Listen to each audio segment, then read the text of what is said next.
खमा गणी, जय श्री कृष्णा। आज हम बातचीत करेंगे मंगल के गोचर के बारे में। मंगल का गोचर 7 जून को हो गया और ये 28 जुलाई तक चलेगा सिंह राशि के अंदर। तो सिंह राशि के जातकों के ऊपर इसका क्या प्रभाव पड़ेगा?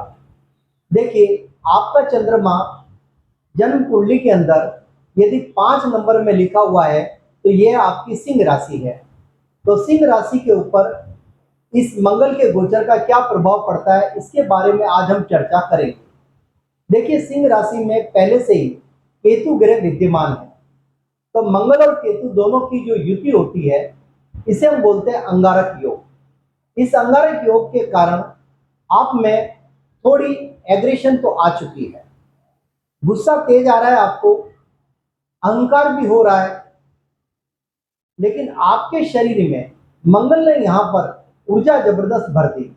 यानी मंगल एक ऊर्जावान ग्रह है और एक ऊर्जावान ग्रह की सिंह राशि के अंदर आ गए हैं। सिंह सूर्य की राशि होती है। इस राशि के अंदर मंगल बहुत ही ज्यादा उग्र हो जाते हैं और बहुत ही ज्यादा ऊर्जावान हो जाते हैं। तो अब देखिए, मंगल के इस गोचर का आपके जीवन पर क्या प्रभाव पड़ेगा। मंगल की 4 दृष्टियां होती हैं। चौथी दृष्टि उसकी चौथे भाव के ऊपर पड़ती है, जहां पर मंगल की खुद की राशि है वृश्चिक।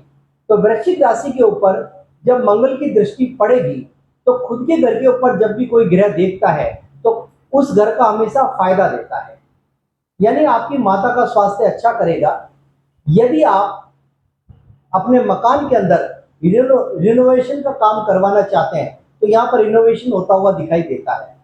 साथ ही साथ यदि आप किसी नए मकान की, भवन की या प्लॉट की खरीदने की कोई योजना बना रहे हैं तो ये योजना भी आपकी फलीभूत होती हुई दिखाई देती है। तो अगर हम देखें तो चौथे घर के ऊपर मंगल की दृष्टि आपको सुख तो देगी, ये बात ध्यान रखिए। लेकिन चौथे घर पर कई बार मेरा अनुभव आया है कि जब मंगल की दृष्टि होती है तो कभी कभी बीपी की शिकायत रहती है। तो इसलिए आप थोड़ा एग्रेशन से बचेंगे तो बीपी की शिकायत से भी बच जाएंगे। अब देखिए, मंगल की 7वीं दृष्टि पड़ती है आपकी कुंडली के 7वें घर के ऊपर।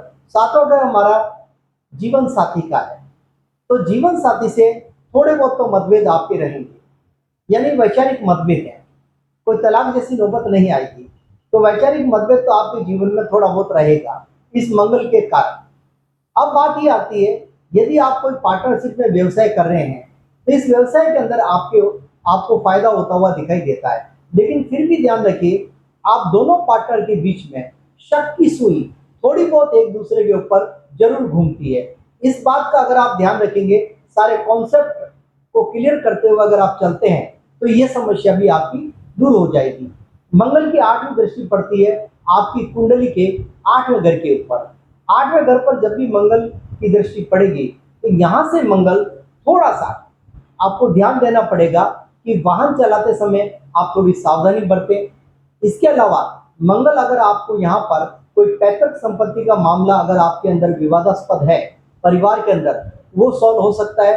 आपको उस पैतृक संपत्ति में से जो आपका शेयर है वो आपको डेफिनेटली मिल जाएगा।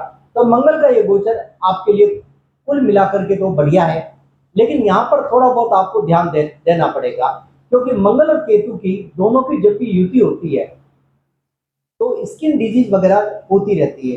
हो सकता है कि आपका सिर में दर्द रहे, सिर कुछ भारी रहे। तो ऐसी परिस्थिति के अंदर आप थोड़ा सा मेडिटेशन करिए, जिससे आपकी समस्या के बारे में बातचीत करेंगे। कन्या राशि के जातकों के लिए मंगल का ये गोचर आपकी कुंडली के 12वें घर में हो रहा है। यहाँ पर केतु भी इसके साथ बैठे हैं, तो ये अंगारक योग तो बना है। लेकिन कन्या राशि वाले, जब 12वें घर में मंगल का गोचर होता है और केतु इसके साथ में, ऐसी परिस्थिति में आपको कुछ चीजों का ध्यान रखना है। सबसे पहली बात तो यह है कि यहाँ से आपके एक्सपेंडिचर कुछ बढ़ते हुए नजर आते हैं। आपको थोड़ा मानसिक रूप से परेशानी रहेगी, ये बात भी आप ध्यान रखिए। साथ ही साथ मंगल यहाँ पर कई बार अनिद्रा रोग देता है। हो सकता है आपको साउंड स्लीप के अंदर कठिनाई आए, साउंड स्लीप आने में थोड़ी दुविधा नजर आती है, तो नींद कच्ची रहेगी। इस कच्ची नींद के कारण आपने देखा होगा कई बार मस्तिष्क में थकावट रहती है, शरीर में उत्साह की कमी आ जाती है, एनर्जी कम फील होती है। ऐसी परिस्थिति में आप भरपूर नींद लेने का प्रयास करें। यद्यपि ये जो गोचर है, आप देखिए मंगल की चौथी दृष्टि पड़ती है आपकी कुंडली के तीसरे भाव के ऊपर। यह पराक्रम का भाव है। तो ये बात तो जरूर है कि पराक्रम भाव के ऊपर जब मंगल की दृष्टि पड़ेगी तो मंगल के अंदर, आपके अंदर बहुत जबरदस्त उत्साह भर देंगे और आपके अंदर इतना जोश आ जाएगा कि आप अपने पराक्रम के बल पर अपने सभी काम कर लेंगे।